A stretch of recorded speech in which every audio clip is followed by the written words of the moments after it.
안녕하십니까. 네.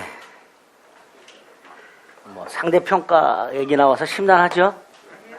심란할 게 뭐 있어. 아직 몇 년 남았는데, 그죠? 우리는 올해 되면 되죠. 근데 이제 응시인원이 너무 많이 늘어서 보니까 40만 명이 응시했더라고요. 수능을 제외하고는 단일 시험으로 최대죠. 올해 그래서 다른 시험과는 달리 난이도를 조절할 가능성이 아주 높아요. 물론 그 접수한 사람들 중에 허수가 한 30% 되긴 하지만, 왜 우리가 흔히 말하는 공부 안 하고 그냥 한번 접수해서 보는 사람들은 한 30% 돼요. 근데 그게 시험 주관하는 사람 입장에서는 안 보이거든요. 그러니까 조절하기 위해서 난이도를 조금 높일 가능성이 높아요. 그러니까 쉽게 공부하면 안 됩니다. 물론 우리는 지금까지 어렵게 공부했어요. 그럴 때를 대비해서. 그러니까 우리는 전혀 영향이 없어. 우리는 민법을 어렵게 했기 때문에. 쉽게 한 분들이 이제 어떻게 될지. 하여튼 올해 지금부터라도 빡세게 해서 합격하면 됩니다. 145페이지 요약집 제3자를 위한 계약 할 차례죠. 중요하죠, 아주. 거의 사례 형태로 나옵니다. 갑이 을과 매매 계약을 하면서 대금을 병에게 지급할 것을 약정. 보통 이렇게 나오죠. 그래서 계약 당사자가 아님에도 불구하고 권리를 취득하는 이런 거를 제3자를 위한 계약이라 한다 이렇게 되죠. 뜻이죠. 외워야 될 게 있죠. 병존적 채무인수, 변제를 위한 공탁 이런 말이 나오면 이건 제3자를 위한 계약에 해당이 된다.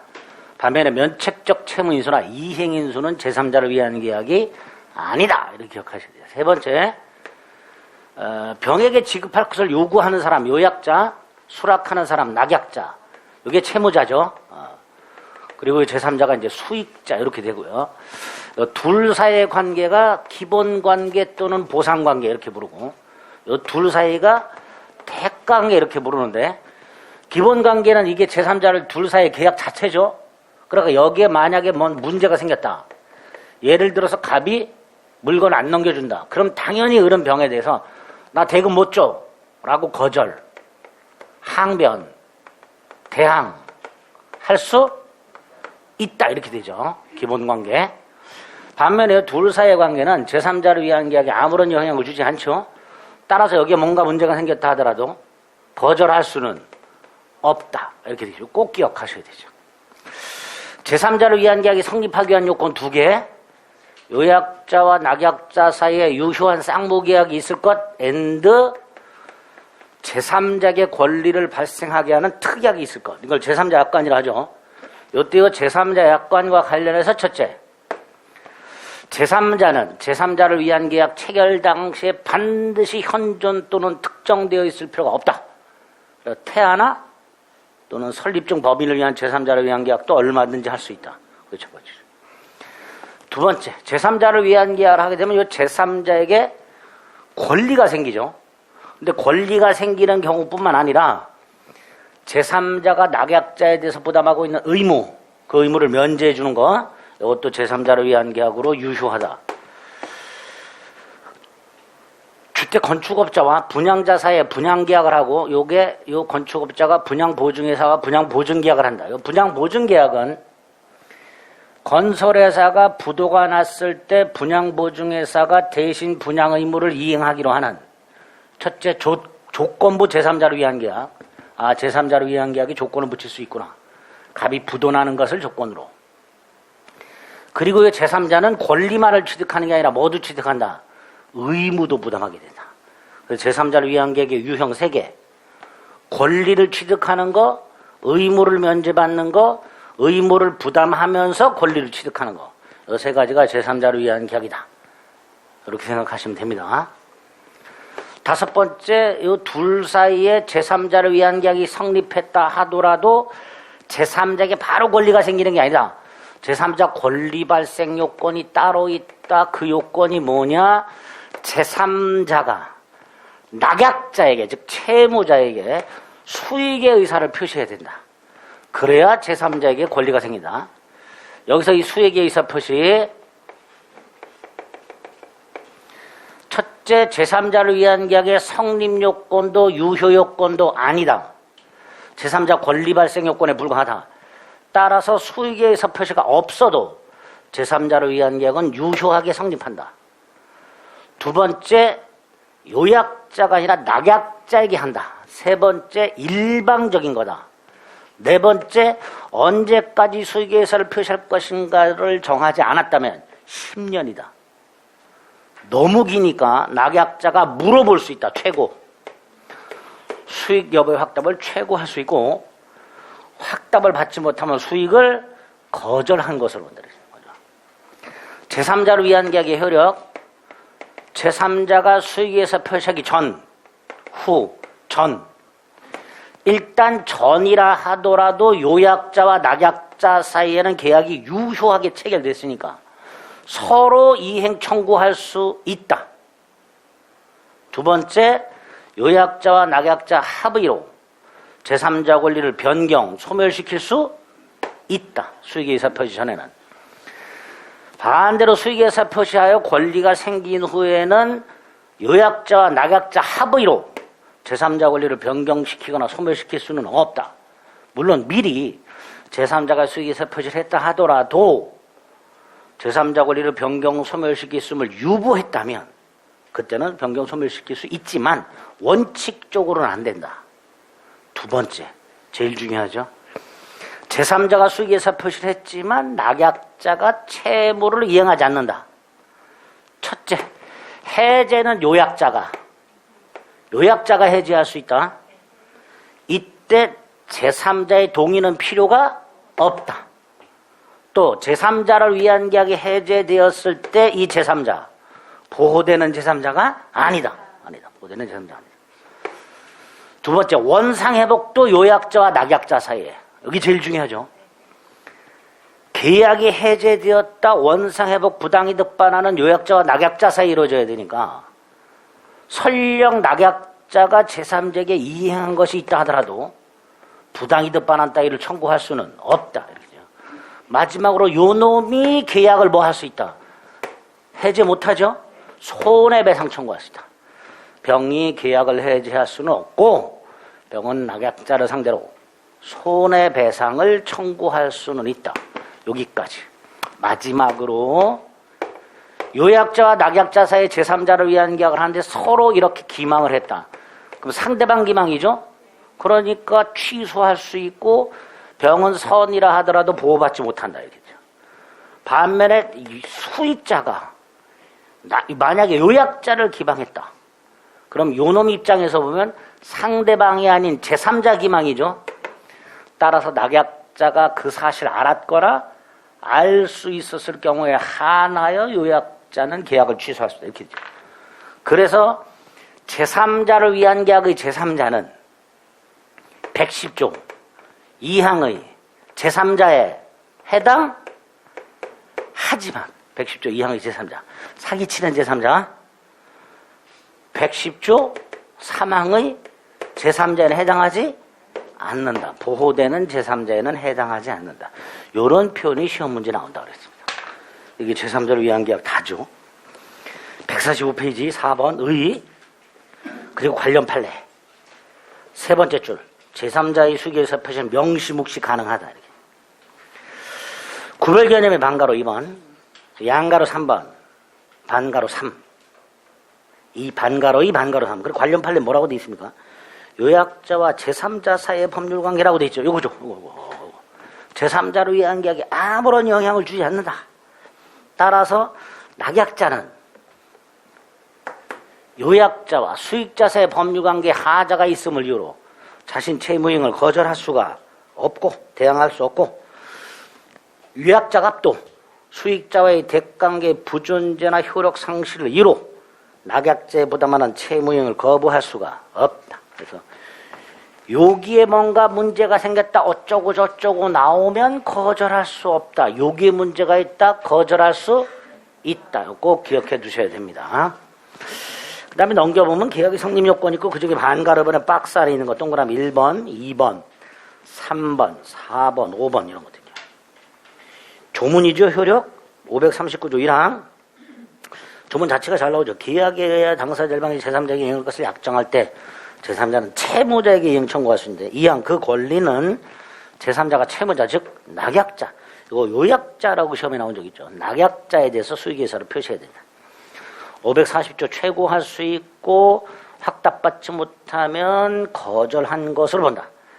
541조 제3자 권리가 생긴 후 즉 수익예사 표시를 한 후에는 제3자 권리를 변경 소멸시킬 수 없다. 542조, 539조의 계약에 기초한 항변이니까 요거죠. 요거. 539조 계약이 요거예요. 요거에 기한 어떤 하자가 있다. 그 항변 할 수 있다. 조문이하에 이렇게. 그 밑에 반가로 이래 동그라미 1번 권리 취득 요건, 권리 발생 시기와 수익예사 표시. 그 다음에 오른쪽 제3자의 지위 박스 안에 있는 거 2번 특히 양가로 1, 양가로 2, 양가로 3 관련 판례 중요하죠. 양가로 4는 조금 어려워요. 한번 눈도장 좀 어려우면 그냥 한번 읽고 지나가세요. 이런 것들. 출제 빈도는 좀 떨어지니까 떨어져. 반가로 2번 계약 해제권 확인하시면 됩니다. 그리고 반가로 3번 계약에 기한 항변권 이런 것들 확인해 주시면 되겠습니다. 이 정도가 이제 제3자를 위한 계약에 해당이 되고요. 마지막으로 계약 청론의 계약 해제가 있죠. 요거는 조금 양이 많으니까 제3자를 위한 계약을 먼저 살살 풀어보고 264페이지 30번 제3자 보통 이렇게 일반적으로 물어보면 그렇게 어렵진 않습니다. 답으로 나오는 건 거의 정해져 있습니다. 옳은 것고라고 되어 있습니다. 1번 제3자의 수익의 의사표시는 제3자를 위한 계약의 성립요건도 아니고 유효요건도 아니라 그랬어요. 2번 낙약자가 요런 거 조심하셔야 돼요. 낙약자가 최고하는 거예요. 가끔 가다가 요약자가 최고 이렇게 나올 수가 있어요. 요약자가 최고하는 게 아니라 낙약자가 최고하는 거예요. 채무자가 물어보는 거예요. 낙약자는 상당한 기간을 정해서 제3자에게 최고할 수 있고 확답을 받지 못하면 이것도 조심하세요. 제3자가 확답을 바라지 않으면 이렇게 나올 수가 있어요. 아닙니다. 발신주의 아닙니다. 얘가 확답을 받지 못하면 도달주의입니다. 받지 못하면 수익을 거절한 것을 본다. 이게 답이죠. 자, 3번. 낙약자는 그래놓고 요약자와 수익자 사이의 법률관계라고 되어 있죠. 요거죠. 요약자와 수익자 사이의 법률관계니까 끝이 뭐예요? 뭐뭐 할 수 없다로 끝이 나야죠. 그래서 수익자에게 대항할 수 없다라고 해야 됩니다. 그렇게 고르시면 돼요. 4번은 눈에 확 띄는 게 있죠. 병존적 채무인수 제3자를 위한 계약이다. 5번 수익예사를 표시하여 권리가 생긴 후에는 요약자와 낙약자가 취소 해지할 수 없다. 있죠. 취소 해지할 수 있죠. 아까 뭐라 했어요?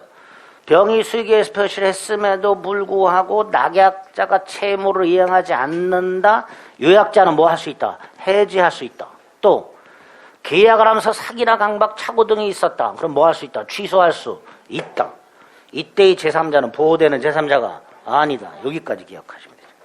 5번 틀렸죠? 그런 거 2번. 31번 1번 또 나왔어요. 병존적 채무인수 제3자를 위한 계약입니다. 자, 2번 수익자가 수익에서 표시하는 낙약자가 채무를 불이행했다. 수익자는 뭐 할 수 있다고 그랬죠? 손해배상 청구. 3번 낙약자는 수익자의 급부 청구에 대하여 그 계약에 기한 항변이라고 되어 있죠. 그 계약이 뭐예요? 이거. 그 계약. 제3자를 위한 항변할 수 있다. 옳은 지문이죠. 4번 수익자는 낙약자에게 수익에서 표시의 권리가 확정적으로 생기죠. 5번 수익자가 수익에서 표시한 후 낙약자의 채무 불이행이 있다. 수익자가 해지할 수 있다. 수익자는 못하죠. 계약 당사자가 아니니까 수익자가 계약을 해제하거나 취소하거나 이런 건 있을 수 없단 말이죠. 5번 틀렸죠. 32번 요약자와 낙약자 사이에 통정허위 표시가 있었대요. 얘네들이 매매를 했는데 이게 가장 매매야. 근데 얘는 선이야. 보호된다 안 된다? 보호되지 않는다 그랬죠. 제3자를 위한 계약 무효 취소되었을 때 제3자 보호 규정이 있다 하더라도 선이 제3자에게 대항하지 못한다라는 규정이 있다 하더라도 얘는 그 보호되는 제3자가 아니라 그랬습니다. 그러니까 낙약자는 소익자가 선이라 하더라도 무효를 주장할 수 있다. 이렇게 되죠. 얘가 만약에 보호되는 제3자라면 선의의 병행에는 대항할 수 없다라고 해야 되잖아요. 그죠? 제3자가 아니니까 대항할 수 있다. 여기에 옳은 지문이죠. 2번 제3자가 낙약자를 기방 이렇게 됐네요. 제3자가 낙약자를 기방했대. 그럼 기망을 당한 낙약자 입장에서는 상대방이 기망이 아니라 제3자 기망이죠. 제3자 기망이니까 요약자가 기망 사실을 알았거나 알 수 있었을 경우에 하나여 취소할 수 있다. 요렇게 해야 되죠. 그러니까 낙약자는 요약자가 선이라 하더라도 취소할 수 있다. 나눠야 되죠. 요약자가 선이 무과실이면 취소 못하고 선인데 과실이 있으면 취소할 수 있고 이렇게 되죠. 나눠야 되죠. 얘가 알았거나 알 수 있었을 경우에 하나여 취소할 수 있다고 되어 있으니까. 그죠? 다시 한번 표정이 또 어두워져서 갑자기 이 제3자를 위한 계약하고 사기 취소만 결합하면 표정이 어두워져. 그냥 단순하게 제3자를 위한 계약이라고 생각하지 마시고 그냥 각과 을이 계약을 했는데 얘가 기망했다 이렇게 생각하시면 돼요. 그러니까 을은 그냥 취소를 못한단 말이지. 갑이 알았거나 얘가 병의 기망 사실 알았거나 알 수 있었을 경우에 하나 취소할 수 있죠. 단순히 선이라만 돼 있으면 취소할 수 있는지 없는지가 나눠진단 말이죠. 그러니까 2번 틀렸죠? 그래서 낙약자는 요약자가 선이더라도 취소할 수 있다를 쪼개서 요약자가 선이 무과실이라면 취소할 수 없다. 요약자가 선이지만 과실이 있다면 알 수 있었다면 그때는 취소할 수 있다. 이렇게 하면 되죠. 3번 요약자와 낙약자 사이의 보상관계 요거죠. 보상관계 요거. 뭐뭐 할 수 있다로 그치네. 즉 제3자를 위한 계약의 효력에 영향을 미친다 이렇게 돼요. 4번 제3자가 수익에서 표시한 후 채무 불이행이 있을 때 제3자가 계약을 해지할 수는 없고 낙약자는 제3자를 위한 계약의 항변으로 수익자에게 대항할 수 있죠. 대항할 수 있지. 여기에 대해서 요거에 대한 항변으로 대항할 수 있는데 문제가 요약자에 대해서 가지는 별도의 채권이 있어요. 갑이 을에게 대금을 병에게 지급하라 알았다. 그래서 병이 수익에서 표시한 후 을에게 돈을 달라 그랬더니 을이 갑자기 나 갑한테 꿔준 돈 있어. 그거 상기하겠다. 을이 갑에게 돈 꿔준 별도의 채권은 제3자를 위한 계약하고는 아무 상관이 없는 거죠. 그러니까 당연히 상기할 수 없다. 이렇게 해야 되죠. 교묘하게 속이는 거죠. 첫 번째 줄은 맞았어요. 제3자를 위한 계약의 항변으로 대항할 수 있어. 대항할 수 있는데 을이 갑에 대해서 별도의 채권을 갖고 있는 건 제3자를 위한 계약하고는 아무 상관이 없는 별개의 채권이란 말이죠. 그걸 상기할 수는 없다. 이렇게 되겠죠. 그래서 옳은 것은 1번. 33번에 수익자는 해지할 수 없다 그랬고요. 2번 수익자는 계약 당시 현존 특정될 필요 없죠. 다만 얘가 권리가 생기려면 뭘 해야 된다 그랬어요? 소익의 의사표시.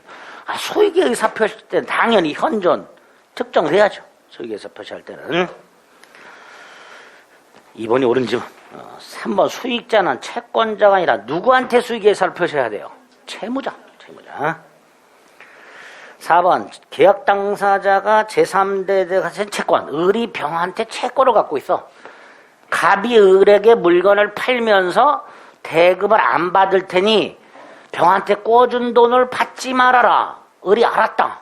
이것도 제3자를 위한 계약에 해당된다. 즉 제3자가 계약 당사자에 대해서 가지고 있는 채무를 면제시키는 것도 제3자를 위한 계약에 준하여 유효하다라는 게 판례죠. 따라 4번 X. 5번은 최고했고 확답을 받지 못했다면 승낙한 것이 아니라 거절한 것을 본다고 했죠. 거절한 것으로. 옳은 거 2번. 34번에 1번 제3자가 수익에서 표시했습니다. 변경 소멸시키지 못하는 게 원칙이고요. 2번 제3자의 채무를 면제하는 것도 제3자를 위한 계약에 준하여 유효하다 그랬고요. 3번 요약자와 수익자 사이의 관계 맨날 이렇게나마요. 뭐뭐 할 수 없다. 3번이 답이죠. 이렇게 답이 쉽게 골라져. 제3자를 위한 계약을 절대 두려워할 필요가 없어요. 답이 보여. 너나 보이지 자식아 아니고 여러분들도 보여야 돼. 보이잖아. 3번에 보이죠? 보이잖아. 4번은 요게 무효야. 근데 얘가 얘한테 준 게 있어. 을은 병에게 준 것을 병에게 반환하라 청구할 수는 없다. 원상회복 부당이득은 둘 사이에 이루어져야 된다. 따라 4번 반환을 구할 수 없다.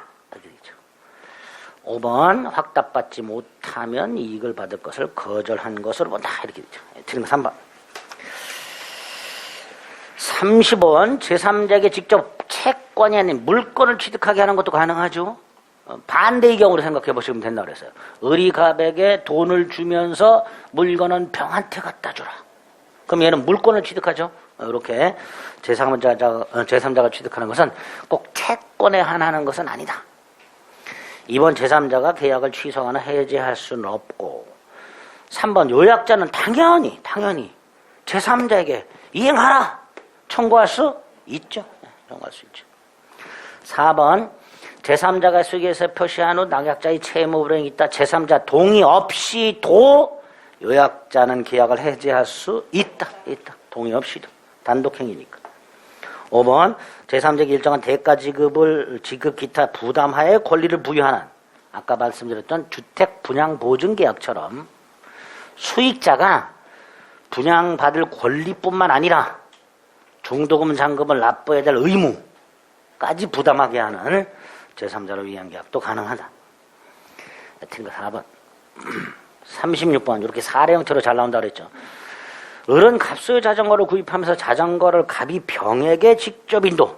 자, 지금까지 봤던 예약은 조금 다르죠. 을이 자전거를 사면서 자전거는 직접 얘에게 인도. 그죠? 그럼 요게 대가인게요. 지금 문제에서 얘가 요약자고요. 갑이 낙약자입니다. 그러죠? 을이 요약자고 갑이 낙약자입니다. 따라서 1번 병이 누구에게 수의해서 표시해야 돼요? 갑에게 수의계사 표시해야 되죠? 근데 이 수의계사 표시는 계약 성립 요건이나 유효 요건은 아니라 그랬어요. 그러니까 수의계사 표시를 하면 병에게 권리가 생길 뿐 갑을 간의 관계가 성립하는 것은 아니죠. 이번 병에 걸리고 확정된 후에 변경할 수 없다가 원칙이라 그랬고요.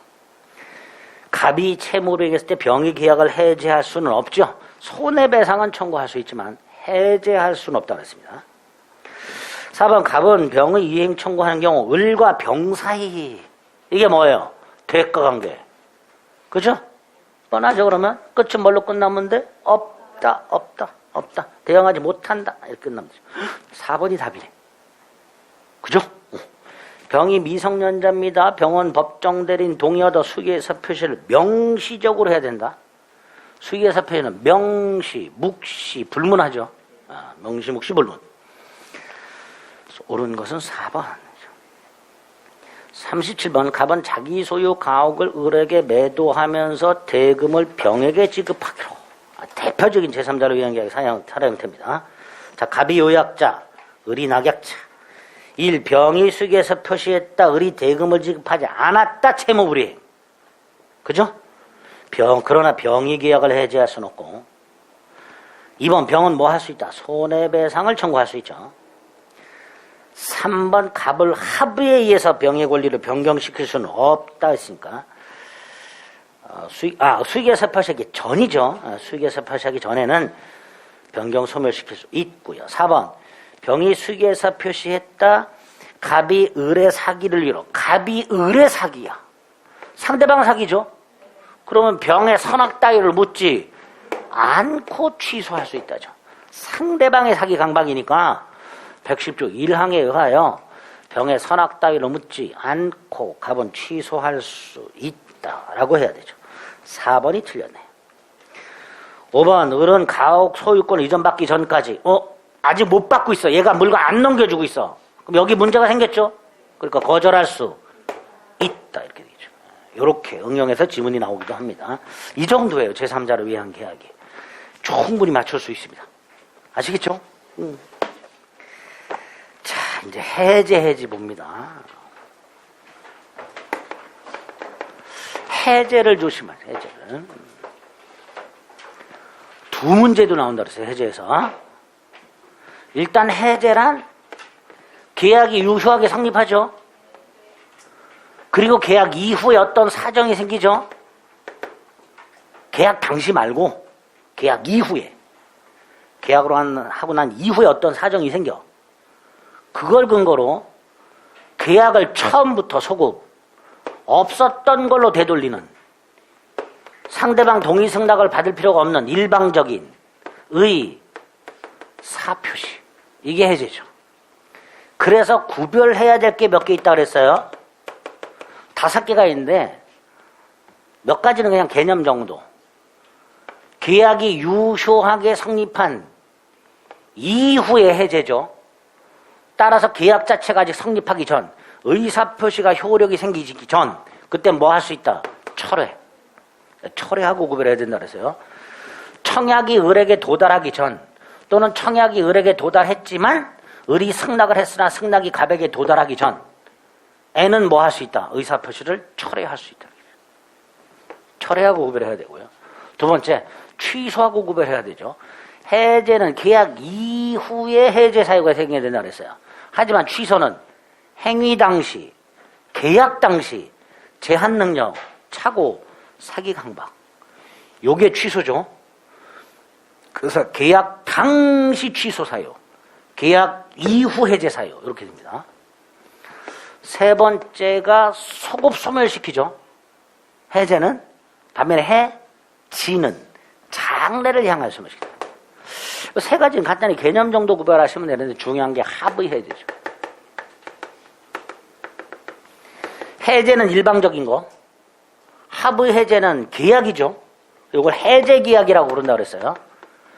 기존의 계약을 해제하기로 하는 계약.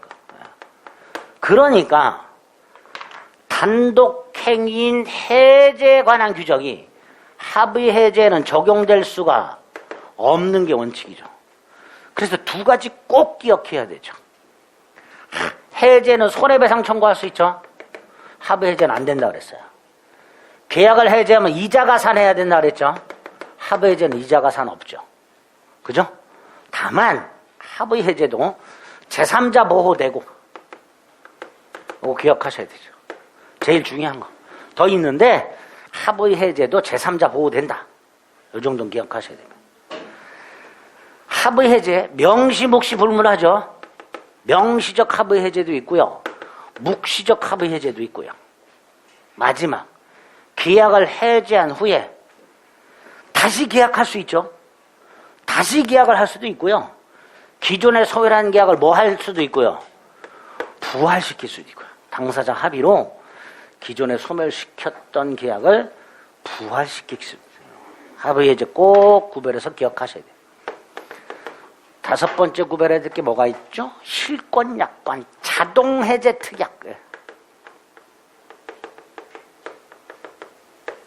실권 약관이라고 부르죠. 두 종류가 있다 그랬어요. 대표적으로 매수인이 중도금을 지급하지 않으면 자동 해제된다는 특약과 잔금을 지급하지 않으면 자동 해제된다는 특약, 두 가지가 있는데, 중도금의 경우에는 매수인이 선이행 의무니까 중도금을 지급하지 않으면 자동 해제된다는 특약이 있는 상태에서 중도금을 지급하지 않으면 자동 해제된다. 하지만 요거는 매도인의 재산권 이전과 동시행관계다.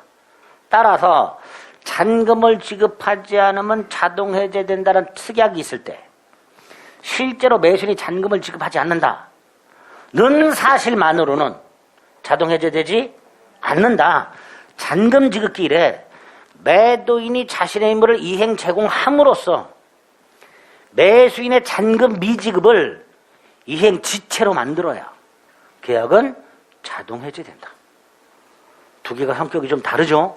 구별하시자. 자, 세 번째 중요한 거 해제 사유, 해제 사유. 두 종류가 있죠. 당사자 사유 약정할 수도 있죠.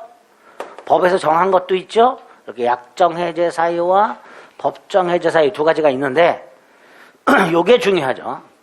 이 법정 해제 사유가 모든 계약에 공통적으로 적용되는 일반적 법정 해제 사유와 어떤 특별한 계약에만 따로 규정이 되어 있는 개별적 법정 해제 사유 두 종류가 있는데, 개별적은 몰라도 되고요. 일반적 법정 해제 사유, 모든 계약에 공통적으로 적용되는 일반적 법정 해제 사유 뭐가 있죠? 채무불이행이에요. 이 외에도 무슨 신의 성실의 원칙 뭐 이런 것들이 다 필요 없고 요게 중요해요. 그리고 이 채무불이행이 5종류가 있다. 이행지체, 매수인의 대금 미지급처럼 매수인이 대금을 지급해야 될 날짜에 고의 또는 과실로 대금을 지급하지 않고 있는 이행지체. 이행불능, 주로 매도인, 목적물이 멸실됨으로써 이행할 수 없게 되는 이런 게 있다. 불완전 이행, 이행은 했지만 안전하지 않은 거. 부수적 채무불이행. 마지막에 이제 논란의 여지가 있다고 그랬어요. 이행지체, 동전의 양면, 수령지체. 채권자 지체라고도 부르죠. 매수인이 대금을 지급을 못해. 그래서 물건을 수령을 못해. 채권자 지체라고도 하고 수령 지체라고도 한다 그랬어요. 이렇게 좀 5종류가 있는데 그 중에 우리 민법이 일반적 법정 해제사로 규정하고 있는 게 2개. 이 2개만 규정이 있다. 이행지체와 이행불능 544, 45, 46. 이행지체, 이행불능 2개만 규정이 있다. 자, 그 중에 이행지체는 다시 2종류. 보통의 이행지체와 정기행 이행지체는. 이게 가장 대표적인 이행지체다. 매수인이 대금을 지급하지 않는다. 그럼 매도인은 계약을 해지하게 되는데 그냥 해지 못한다. 상당한 기간을 정해서 이행을 최고하고 그때까지 이행하지 않으면 해제할 수 있다. 이게 원칙이죠. 대원칙이죠. 상당한 기간을 정해서 이행을 독촉하고 그래도 이행하지 않으면 계약을 해제할 수 있게 되는데, 여기서 첫째, 꼭 기간 안 정해도 된다. 기간을 정하지 않아도 상당하지 않은 기간을 정하여 최고하더라도 최고의 효력이 있다. 그리고 상당한 기간이 경과함으로써 해제권이 생긴다. 최고와 관련해서는 과다최고 2종류로 나뉜다. 과다최고, 과다한 정도가 근소하면 원래의 채무범위내에서 최고 효력이 있다. 반면에 과다한 정도가 현저하다면 최고 효력 자체가 없기 때문에 해제권은 발생하지 않는다. 이렇게 되죠. 이렇게 이행지체는 기본이 최고훈데 예외. 최고 필요 없는 경우, 최고 없이 계약을 해지할 수 있는 경우, 첫째가 특약을 한 경우, 이행지체가 있을 때 최고 없이 계약을 해지할 수 있다라고 특약을 한 경우하고, 두 번째가 채무자가, 예를 들어 대금 지급 채무자인 매수인이 미리 채무를 이행하지 않겠다 라는 의사를 분명히 표시한 경우, 이 경우. 이때도 최고 없이 해제권이 생긴다. 그런데 여기 매수인이 이행 거절했는데, 그래서 매도인에게 해제권이 생겼는데 매도인이 계약을 해제하지 않고 있다가 매수인이 이행 거절의 사를 철회하면 이때는 바로 해제 못한다. 다시 원칙으로 돌아가라. 최고 후에 해제할 수 있다. 요거 조심하셔야 되죠. 이행 거절 의사가 적법하게 철회가 되면 최고 없이 해제할 수 있다. X. 최고 후에 해제할 수 있다. 이게 보통의 이행지체죠. 정기이행지체는 간단하죠. 그 정해진 기한까지 이행을 하지 않으면 최고 없이 해제된다가 아니라 해제할 수 있다. 정기행위 이행지체가 있다 해서 자동으로 해제되는 건 아니다. 해제의사 표시는 따로 해야 된다. 이행불능 최고 없이 해제할 수 있다. 또 하나 감류. 목적물이나 매수인의 이전 등기 채권이 감류가 되어 있다 플러스 채무자가 이거를 해소할 만한 자력이 없어. 그래야 이행불능. 그래서 이 감류란 계약 해제와 관련해서 감류라는 표현이 보이면 뭘 찾자? 무자력이라는 걸 찾자. 여기까지 되어야 이행불능이다. 그러면 최고 없이 해제할 수 있다. 불완전 이행 두 종류. 완전 이행이 가능한 경우에는 상당한 기간을 정해서 완전 이행, 즉 추환을 최고하고 해제할 수 있고, 추환이 불가능하면 최고 없이 해제할 수 있다. 추환이 뭐예요? 완전 이행.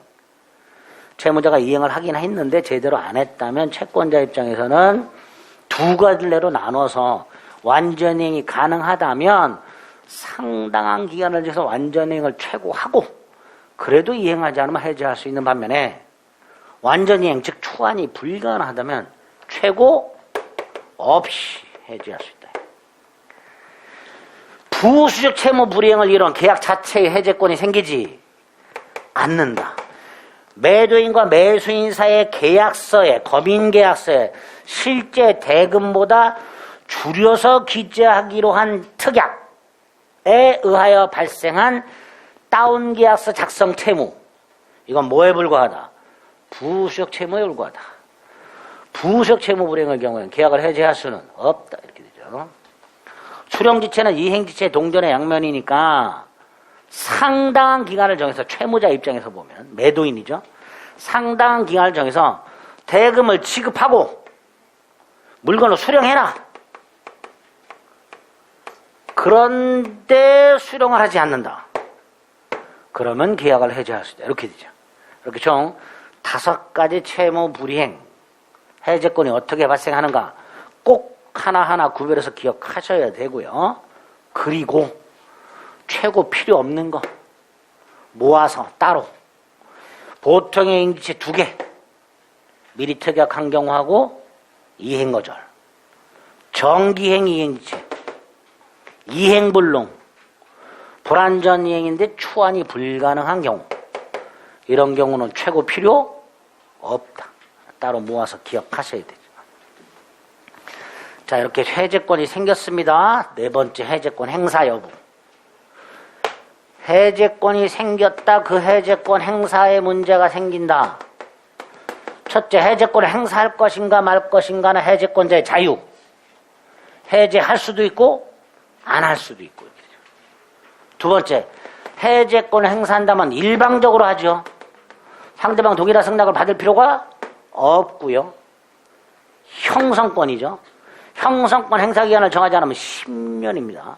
아까 수기에서 표시하고 똑같죠. 가백의 해제권이 생겼는데 해제권 행사 기간을 정하지 않았다가 한 10년 내 행사하면 된다. 너무 길다. 그래서 상대방은 뭐 할 수 있다? 최고할 수 있다. 해제권 행사 여부 확답을 최고할 수 있고, 만약에 기간 내 확답을 받지 못하면 해제권은 소멸한다. 해제된다가 아니라 해제권은 소멸한다. 명시묵시 불문. 그래서 소를 제기하는 형태로 해제권 행사했다. 매매계약을 하고 물건을 넘겨준 상태에서 반환 소송을 제기하는 형태로 해제권 행사했는데 나중에 설령 소를 취하했다 하더라도 해제 효력이 번복되는 것은 아니다. 명시묵시 불문. 분류식. 구두로 할 수도 있고 서면으로 할 수도 있고 기본이죠. 5번째, 불가분성. 해제권자가 2인 이상이거나 상대방이 2인 이상. 전원이 전원에게 행사하라. 동시에 하라는 말은 아니다. 전원이 전원에 대하여 행사할 수 있다. 어느 1인의 또는 어느 1인에 대한 해제권이 소멸하면 나머지도 소멸한다. 그래서 행사의 불가분성과 소멸의 불가분성이 규정이 되어 있는데 임의 규정이다. 당사자들이 불가분성을 배제하는 특약을 얼마든지 할 수 있다. 그렇죠? 해제권을 행사했다. 그 효과. 채무 불이행을 이유로 하는 법정 해제의 효과. 채무 불이행을 이유로 하는 법정 해제 효과. 첫 번째가 뭐죠? 계약은 소급해서 소멸. 소급해서. 처음부터 없었던 상태로. 그래서 부동산 매매 계약을 하고 등기를 넘겨준 상태에서 계약이 해제가 되면 처음부터 계약은 없었던 상태로 되돌아가니까 을등기를 말소할 필요 없이 소유권은 갑에게 복귀가 되고 해제든 합의 해제든 소유권은 갑에게 복귀가 되고 을등기는 뭐가 된다? 무효가 돼버린다. 그래서 말소등기 청구할 수 있다. 매도인은 복귀한 소유권에 기초한 말소등기를 청구할 수 있다. 이 말소등기 청구는 복귀한 소유권에 기초한 물권적 청구권. 따라서 소멸시에 걸리지 않는다. 문제가 생기죠. 을이 병한테 팔아먹었을 때. 얘 어떡할 거냐, 얘. 548조 1항 단서. 제3자 보호받지요. 자, 이때 제3자, 첫째, 두 그룹이 있다. 계약이 해제되기 전에 을과 거래한 제3자. 얘는 설악불문하고 보호된다. 반면에 계약이 해제되고 나서 을등기가 말소가 되기 전에 을과 거래한 제3자. 얘는 뭐만 보호된다? 선의만 보호된다. 여기 두 갈래가 있다. 두 그룹이.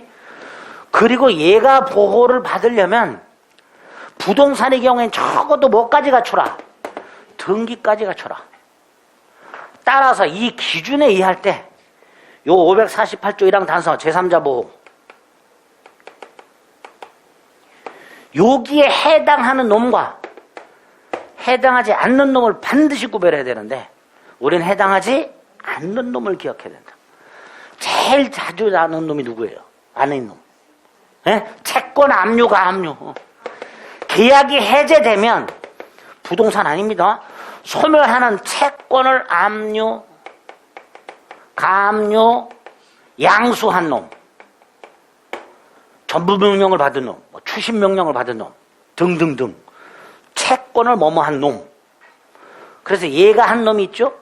어떤 놈? 아파트 분양권 양수인. 기억나세요? 몰라? 외워. 아파트 분양권 양수. 아파트 분양권, 어느 아파트 분양계약이 해제되면 소멸하는 채권에 불과. 따라서 가불가는 아파트 분양계약이 있고 그래서 을에게 아파트 분양권이 있고 그걸 병이 산 상태에서 분양계약이 해제. 병을 보호받는 제3자가 아니다. 그리고 우리가 알고 있는 친한 사람이 둘이 있죠. 상속인. 친하죠? 제3자를 위한 계약의 수익자. 다섯 번째. 토지 매매 계약이 해제, 토지 매매 계약 매수인이 건물 지었고 그 매수인으로부터 건물을 산 상태에서 토지 매매 계약이 해제되었을 때, 토지 매매 계약이 해제되었을 때, 토지 매수인이 신축한 건물 양수인. 보호되는 제3자? 아니다. 무허가 건물 관리대장에 소유자로 등재된 자. 보호되는 제3자? 아니다. 무허가 건물이 갑에서 을로 을에서 병으로 순차 매각이 됐고 병이 무허가 건물 관리대장의 소유자로 등재가 된 상태에서 갑을 간의 계약이 해제되더라도 병은 보호되는 제3자가 아니다. 무허가 건물 관리대장이 등기부는 아니기 때문에 보호되는 제3자가 아니다. 마지막, 갑과 을 사이에 주택을 매매했다. 을이 병에게 주택을 임대했다. 그런데 주택 매매 계약이 해제되었다. 이때 임차인 원칙 보호된다. 보호된다. 따라서 임차인은 매도인에게 임차권 주장할 수 있고 매도인은 임대인 지위를 승계한 것으로 본다. 그런데 딱 한 놈 보호 안 되는 놈이 있다. 매수인이, 주택 매수인이 소유권은 취득하지 않은 채 매도인으로부터 이 주택에 대한 임대 또는 전세 권한을 부여받아 임대차 한 경우 이때 임차인은 보호되지 않는 아닌 놈 외우자. 악착같이. 예? 그럼 나온 맞추자. 계약법은 맞춰야 돼. 맞추자. 7명밖에 안 돼. 70명도 아니고 7명밖에 안 돼. 외우자. 이게 첫 번째 효과. 두 번째, 원상회복 의무가 생기다. 원상회복 의무 첫째, 부당이득 반환 특칙이다. 원래 부당이득 반환은 선악에 따라서 반환 범위가 다르다. 그런데 원상회복은 선악불문 전부 반환 따라서 부당이득 반환의 특칙. 두 번째, 구체적 내용. 물건을 받은 매수인은 원물 반환하라, 과실도 반환하라. 돈 받은 매도인은 돈 반환해라, 이자도 반환해라. 이때 이자 두 가지. 첫째, 돈 받은 날부터 가산해라. 돈 받은 날부터. 두 번째, 이 이자는 연체이자가 아니다. 부당이득 반환이다. 따라서 법정이자를 가산해라. 법정이자. 그리고 동시행관계. 동시행관계. 이게 원상회복이죠. 뭐 구체적으로 판례가 몇 개 있는데 몰라도 돼요. 딱 이렇게 기본적으로. 세 번째, 채무 불이행을 이유로 해제가 된 거니까 채무 불이행. 별도로 뭐 할 수 있다? 손해 배상 청구할 수 있다. 손해배상 청구할 수 있다. 이때 손해배상은 이행이익배상이 원칙이다. 무슨 이익배상? 이행이. 특히 요 이행 불능의 경우에는 불능. 이게 우리 시험 범위가 아닌데 가끔 나와요. 불능 당시 시가를 기준으로 이행이 되었다라면 생길 수 있는 이익, 모든 손해를 배상해라. 이행 불능을 이유로 해제했을 때 보통은 해제 당시 시가예요. 손해배상이. 그러나 이행 불능은 불능 당시 시가를 기준으로 손해배상을 계산해라. 어쨌든 이행이익이다. 단 실내익 배상을 구하는 것도 가능하다. 실내익 배상을 구하는 것도 가능하다. 이때 손해배상과 원상회복도 무슨 관계다? 동시행 관계다. 이 정도가 계약 해제 효과 이렇게 되죠. 반면에 어디 갔어? 몇 번이야? 4번? 5번? 6번. 계약 해제권이 있지만 해제를 하면 이런 효과가 생기고요. 해제를 하지 않고 있어. 그럼 해제권이 천년만년 존속하는 건 아니지. 해제권 소멸이 나오죠.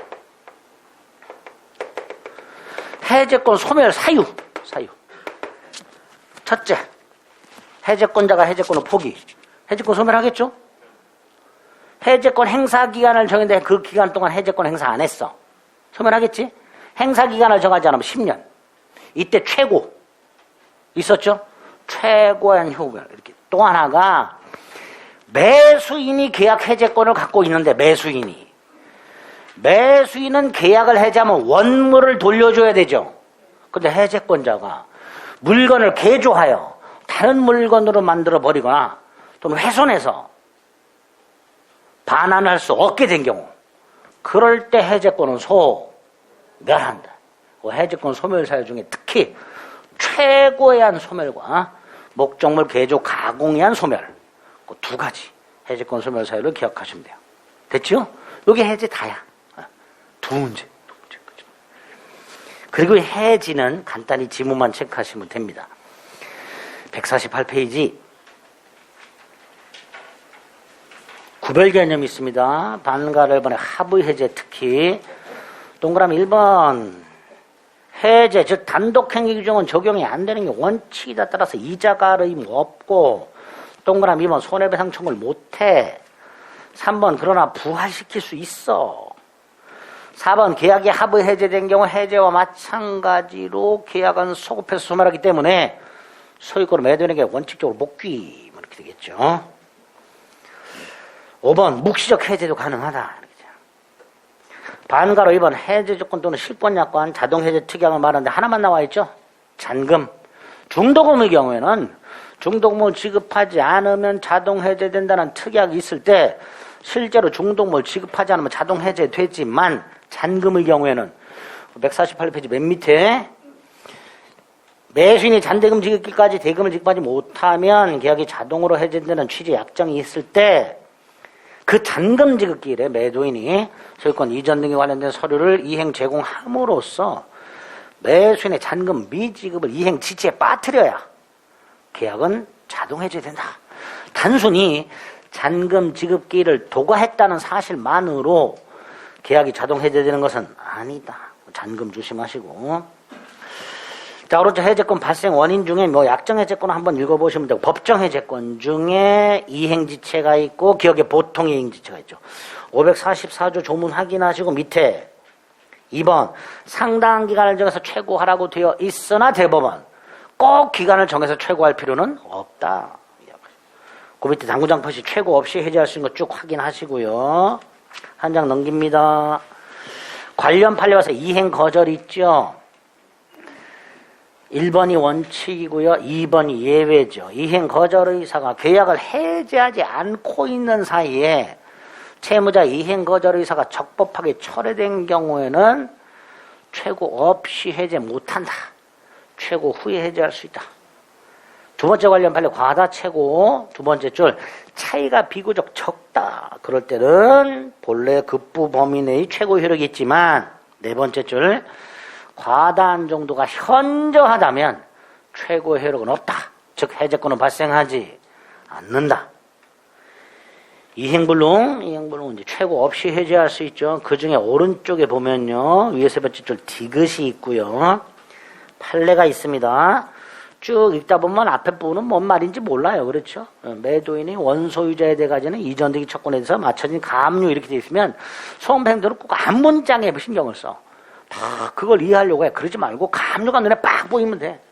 그럼 얼른 뭘 찾으면 돼? 두 번째 줄 무자력 빡 찾으면 돼. 요 두 개가 합쳐져야 이행불능. 불완전 이행이 있죠. 그중에 특히 완전행이 불가능하다면 최고 필요 없고요.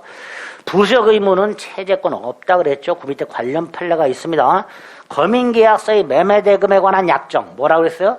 실제 대금보다 줄여서 기재하기로 하는 약정. 다운계약서 말하죠.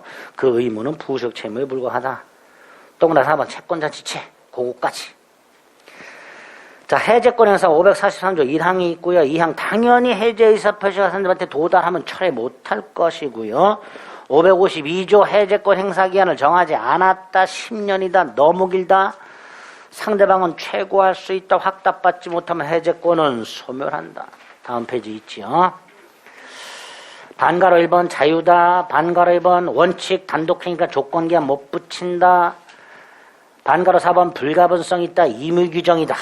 조문 확인하시고요. 동그라미 1번에 가오로 안에 있는 거.